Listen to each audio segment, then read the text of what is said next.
Hello, everyone. Ambassador Ron Posol will give a statement, then he will take a few questions. Thank you. Ambassador Posol.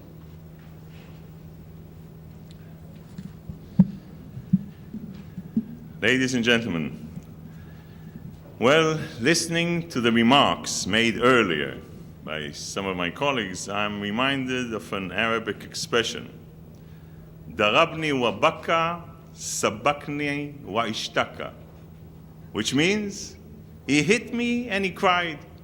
He challenged me and he complained.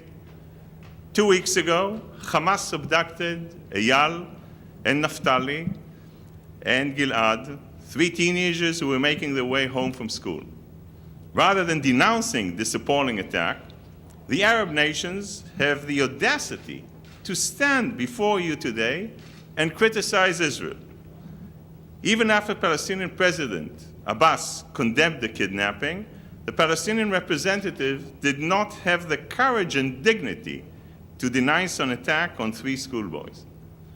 But I suppose we shouldn't be surprised. Even the Palestinians' chief negotiator, Saeb Arikat, said, and I quote, that Hamas was never involved in terrorist acts and will never be, end of quote. Let me repeat that.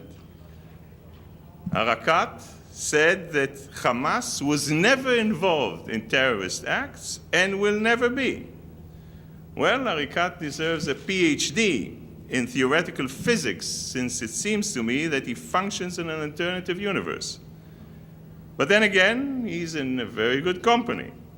Some nations give the world innovations, but the Arab nations give the world mostly oppression and aggression. Remind me of a single innovation from an Arab nation in medicine or technology. Well, the only innovation they've come with here at the United Nations lately is a single predictable pattern, coming together to demonize Israel, harassing UN officials and wasting this body's time and resources. Earlier today, you got another lecture from representatives of Jeffersonian democracies. Today, the lecture was brought to you by the UN's own odd couple, Iran and Saudi Arabia. Back home, they're fighting a proxy war in Syria, but here at the UN, love is in the air. Ta-la-la-la-la-la-la. Unbelievable. The only thing that they have in common, both are cradles of terrorism and radicalism in the Middle East. One created Hezbollah, and the other created Al-Qaeda. Both of these countries have the audacity to stand here and accuse Israel of human rights violations. Well, they really need a good look in the mirror. Iran hangs on average 2 people a day. They smuggle arms to Hamas and other terrorist groups that kill innocent civilians around the world, and they're actively butchering thousands of people in Syria. And the Qataris, that's all very nice, quietly spreading hate-filled messages and venom. Well, let's put Qatar a bit under the microscope. Well, Qatar treats its foreign workers like slaves and still lectures others on human rights. They also spend billions of petrodollars funding extremist fighters in Syria and murderous Hamas terrorists, yet they have the audacity to tell the world that Israel shouldn't fight terrorism. And the Saudis delegate reminds me of those 2 elderly gentlemen on the Muppet Show, Waldorf and Stadler. They sit on the balcony yelling out commentary without making any real contribution. Well, Saudi Arabia and Kuwait are always calling for human rights, unless, if of course means advancing women's rights. Well, ladies and gentlemen, the truth is, and it's important to tell the truth in this body, is that Israel is acting to defend its citizens from terrorist networks that surround us. And the truth is, in the last 2 weeks, Israeli citizens came under attack from 3 different fronts. In the north, a missile fired from Syria killed a 13-year-old Israeli boy. In the south, rockets continue to be fired on Israel from the Gaza Strip. And in Judea and Samaria, 3 teenagers were abducted, and there has been no sign of life from them since they went missing. Imagine if it were your cities under fire and your citizens under harm's way. No nation should live under these conditions, and no nation should be asked to submit to terrorist groups. The only responsible course of action is to denounce terror groups and their supporters. And this is exactly what we should all be doing. Thank you very much, and I'll open it to your questions, please.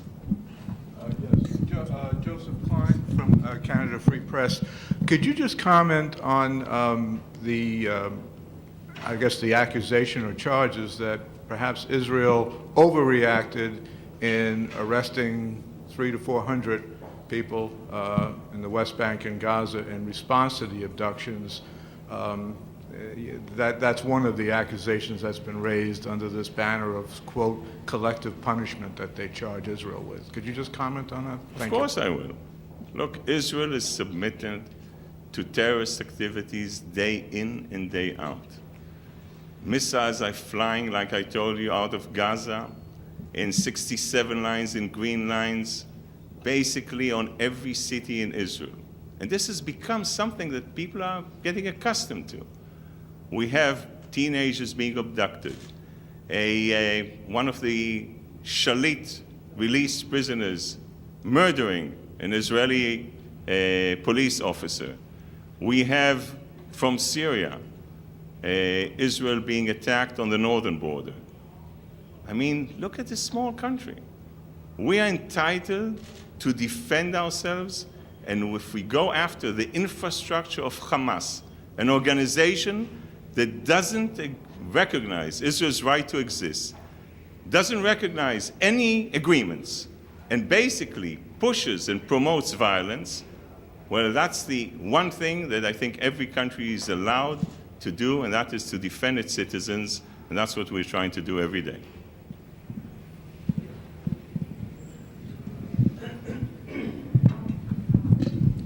This doesn't reach.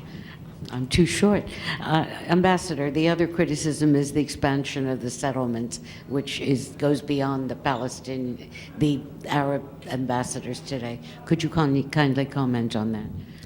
Absolutely. As you know, we are trying to conduct peace negotiations to find a comprehensive solution to the Israeli-Palestinian conflict.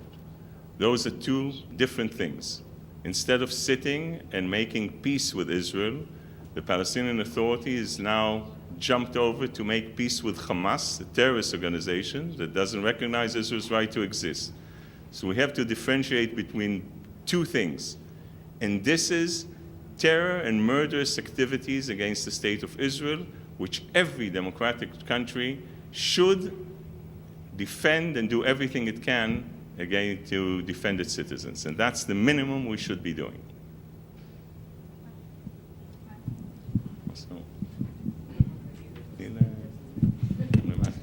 No one has yet come forward to actually claim responsibility for the kidnappings, yet there's been a lot of accusations around Hamas. Can you comment on that?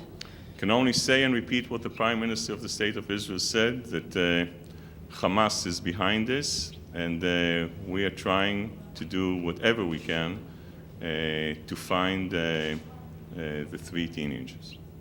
Sure. I know that at an earlier stage there'd been the complaint by your mission that the UN hadn't called it an abduction fast enough, or it sort of had not.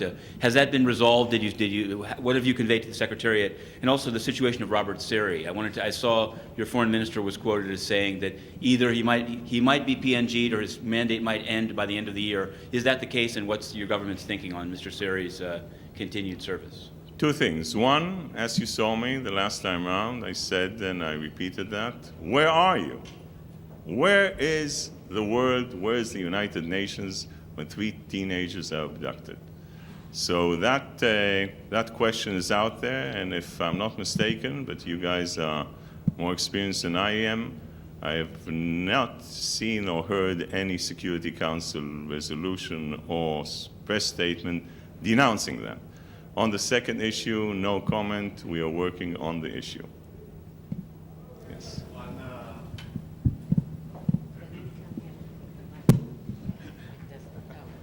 On Syria, there was an attack. Do you know who is responsible to it? And there was a counterattack. Can you tell us what made Israel pick the targets it did? Well, first of all, it was the most serious event that we had on the northern border for a couple of months. We saw the Syrian army directly responsible for that, and the reaction was exactly to make sure that things like that do not repeat themselves. I think there should be clear lines here. The state of Israel is, as you know, surrounded by countries that are not exactly Benelux countries. We miss Liechtenstein and Luxembourg on the map. And if countries attack us, we will defend our citizens with everything that we've got. Thank you. Thank you, gentlemen. Ladies.